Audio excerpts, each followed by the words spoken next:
नमामीशमीशान्निर्वाणरूपं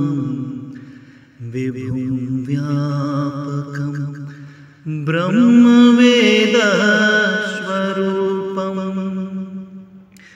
निजं निर्गुणं निर्विकल्पं निरीहं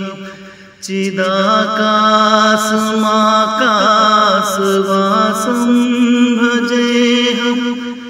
निराकारमोकारमूलं तुरीयं गिराज्ञानगोतीतमीशं गिरीशं करालं महाकालकालं कृपालं गुणागार संसारपारं नतोऽहं तृषाराद्रिसङ्काशगौरं गम्भीरं मनोभूतकोटिप्रभाश्रीशरीरं स्फुरन्मौलिकल्लोलिनी चारुगङ्गा लसद्रालबालेन्दुकण्ठे भुजङ्गा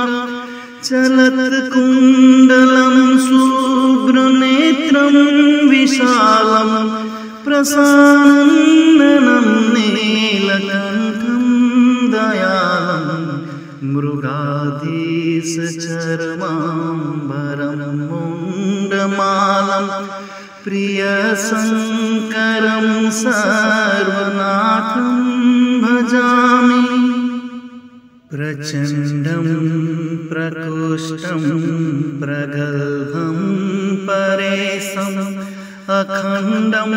अजं भानुकोटिप्रकाशं त्रैशूलनिर्मूलनं शूलपाणि भजेऽहं भवानी पतिभावगम्यं कलातीतकल्याणकल्पान्तकारी सदा सच्चिदानन्ददाता पुरारी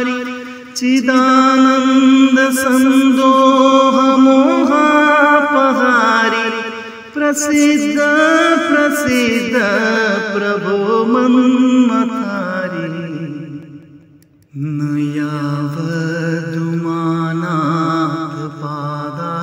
यावदुमानाथपादारविन्दं भजयन्ति लोके परेवानराणं न तावद्सुखं शान्ति सन्तापनाशं प्रसिद्ध प्रभो सर्वभूतादिवासं न जानामि योगं जपं नैव पूजा न तोऽहं सदा सर्वदा सम्भुतुभ्यं जराजन्म दुःखोदताप्यमानं प्रभो पाहि आपन्नमामीश शम्भो रुद्राष्टकम्